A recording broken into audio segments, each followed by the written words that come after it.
भगवान शिव से जब दिल से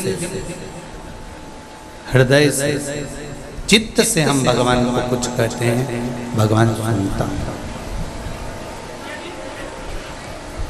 स्वीकार करता है।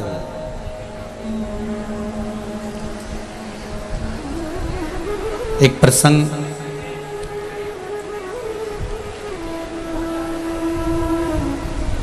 बड़ा सुंदर शिव महापुराण में आता है।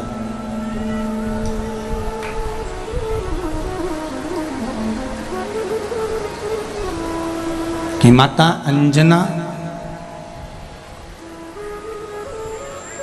गौतम बाबा और मतंग बाबा के कहने पर आराधना कर कर जब शिव रूपी पुत्र को ही प्राप्त कर सकती हैं, तो भगवान के भजन में, भगवान की भक्ति में वो बल है कि हम भी परमात्मा से परमात्मा को ही प्राप्त कर सकते हैं।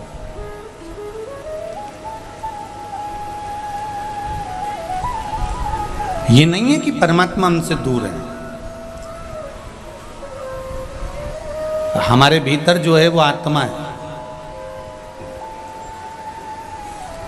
विश्वास के बल पर हम जिसको प्रकट कर लें वो परमात्मा।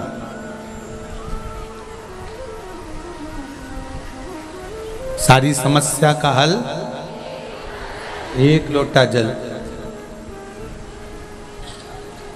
बस जैसे पार्वती मैया ने भगवान शंकर से एक प्रश्न किया कि शिवजी, हे ओघड़दानी, हे बागंबर धारण करने वाले, मुझे आपसे केवल एक प्रश्न करना है कि मृत्यु लोक में भजन करने का कोई एक निश्चित समय रखना चाहिए या नहीं?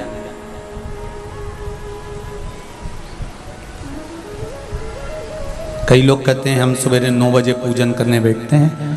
हमारा नियम है 9 बजे से 10 बजे तक मैं पूजन करती हूँ। मैं 8:30 बजे शिव जी के मंदिर जाती हूँ। मैं इतनी बजे भगवान के मंदिर पहुँचती हूँ। मैं इतनी बजे भगवान का ये कार्य करती हूँ। समय से नहीं है।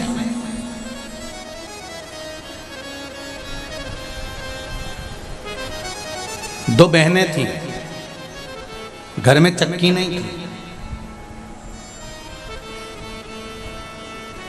जब घर में चक्की नहीं तो दोनों बहनों ने विचार करा कि फिर ये गेहूं को कहां ले जाकर पीसे।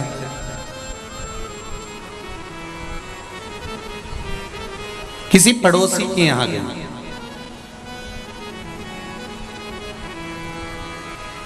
और पड़ोसी के यहां जाकर दोनों बहनें गेहूं पीसने लगी। एक बहन उसमें से गेहूं का दाना उठाती है, खाती है, पीसती रहती है। दूसरी देख रही है, पहली उठाती जाए, खाती जाए, पीसती जाए। किसी किसी की आदत रहती है कि वो गेहूं या बाजरा या जौ कुछ भी पीसते पीसते मुंह में का दाना पटक लेती है, खाती जाए। अब एक बहन तो मुंह में डालती जाए, खाती जाए, पीसती जाए। दूसरी मना कर रही है, क्यों पागल जैसे काम कर रही है। जब आटा पिस जाएगा, गेहूं का आटा हो जाएगा, तब घर पर चल के रोटी बना के खाएंगे। अभी तुम मुंह में डाल रही है, अच्छी बात सुने ना। क्या कर रही है ये? बार बार बार बार बार बार बार बार एक एक दाने को उठाकर मुंह में डालती जा रही है। समझाए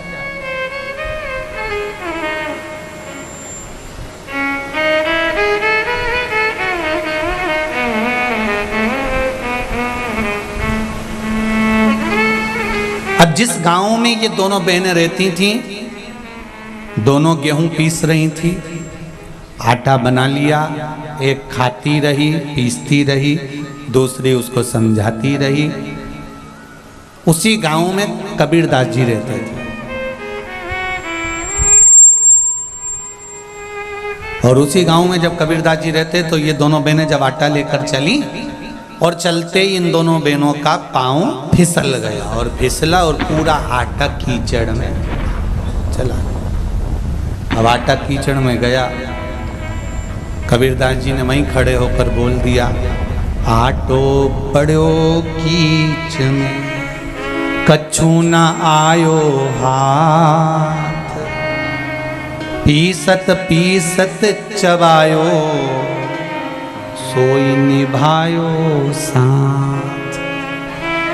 अब कबीरदास जी लिख रहे हैं कि आटो पड़ो कीच में और कछु न आयो हाथ, और पीसत पीसत जो चबायो वही दियो साथ। शिव महापुराण भी यही कह रही है कि भगवान के लिए अलग से समय निकालने की जरूरत नहीं है। अपनी चलती हुई जिंदगी में, चलती हुई चक्की में, चलते हुए समय में भगवान के नाम का दाना मुख में डालते चलो। कब जीवन निकल जाएगा और ये जीवन कब खप जाएगा, कोई भरोसा है क्या? और कई लोग इंतजार में बैठे हैं, अभी तो बचपन है, जवानी आएगी जब भजन करेंगे। अभी जवानी है, अधेड़ी आन दो जब भजन करेंगे। अभी अधेड़ी है, बुढ़ापा आन दो जब भजन करेंगे। उम्र का तुम्हारे को मालूम है कि तुम इतने साल में ही मरोगे? कोई जीवन का ठिकाना है क्या कि कब मर जाओगे?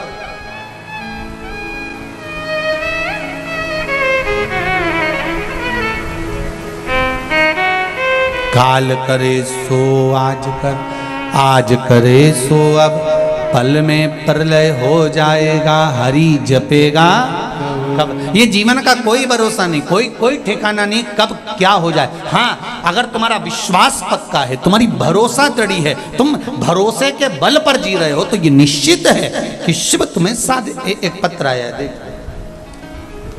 आज पत्र बहुत सारे हैं।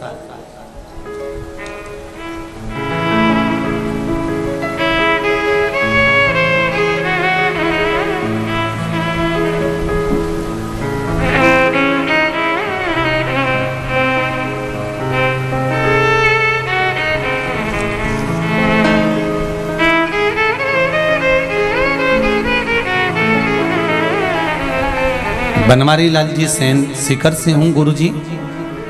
आपके बताए अनुसार सावन की शिवरात्रि कहीं बैठे हैं बनवारी लाल जी सेन? कहीं बैठे हो तो हाथ हिलाइएगा, जहाँ कहीं भी बैठे हो हाथ हिलाइएगा।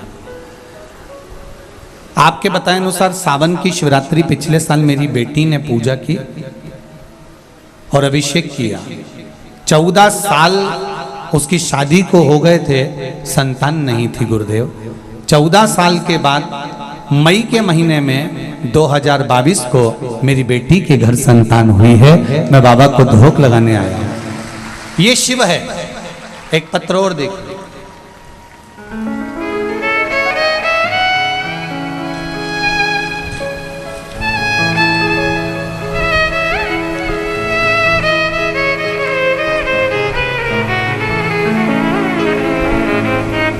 सुनीता सैनी,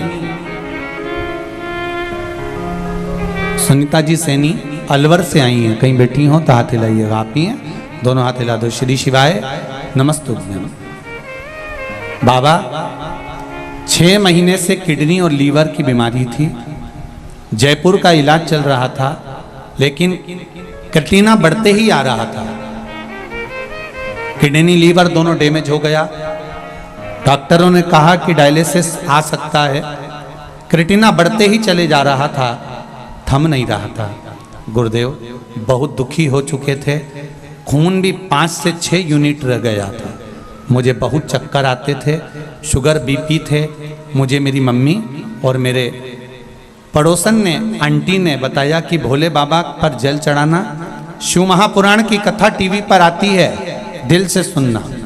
मैंने जल चढ़ाना चालू करा। उन्होंने कहा बेलपत्री चढ़ाकर लाकर खाना भी चालू करना और पानी पीना भी। बेलपत्र खाना भी शुरू किया। बाबा 2 महीने से बेलपत्री पर शहद वाला प्रयोग भी कर रही हूँ और बाबा की कृपा से मैं बिल्कुल ठीक हो चुकी हूँ और मैं दवाई खाना बंद कर दी। श्री शिवाय। आराम है आपको? बस बाबा की कृपा हो। श्री शिवाय नमस्तुभ्यम। अब मेरी किडनी और लीवर डॉक्टर को जांच कराई है, काम करना चालू कर दिया है और किडनी लीवर जो डैमेज था वो भी बाबा की कृपा से अब चल भगा। बैठो बेटा। श्री शिवाय नमस्तुभ्यम। बाबा की कृपा। शंभो।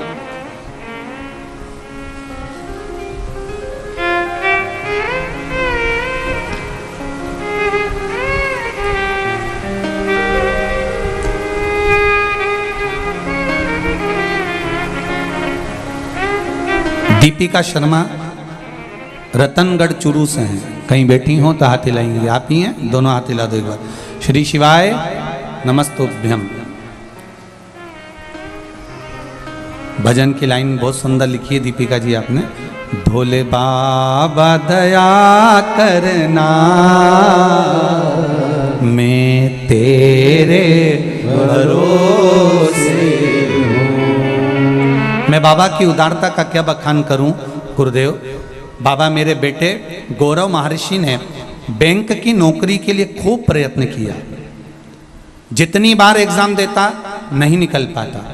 बहुत समय हो गया गुरुदेव, एग्जाम दे देकर थक गया। आखिरी में लगने लगा कि अब नहीं लगेगी। जो लोग पैसा दें हो सकता उनका लगता हो, पर बाबा एक बार शिव महापुराण की कथा श्रवण करी। बाबा ने आपकी कथा के माध्यम से पशुपति व्रत किया और शंकर भगवान की ऐसी कृपा हुई कि मेरे बेटे को जब अगली बार एग्जाम देने के लिए गया तो आरबीआई बैंक में मैनेजर की पोस्ट प्राप्त हो गई। शिव जी को धोख लगाने आई हूं, प्रणाम करने के लिए। बहुत बहुत बधाई बहन आपको। श्री शिवाय नमस्तुभ्यम। गुरुदेव, गायों को लंपी रोग ग्रसित गायें हैं जिनको मेरे परिवार द्वारा शिवजी पर चढ़ाए हुए जल को पिलाने से गाय रोग मुक्त हो गई है। गुरुदेव, हमारे यहाँ की गाय भी हमने शंकर जी पे चढ़ा हुआ जल और बेलपत्र खिलाया तो आराम लगना प्रारंभ हुआ है। ये शिव कृपा है। प्रणाम करती हूँ। हर हर। बैठिए बहन, बैठिए। श्री शिवाय नमस्ते।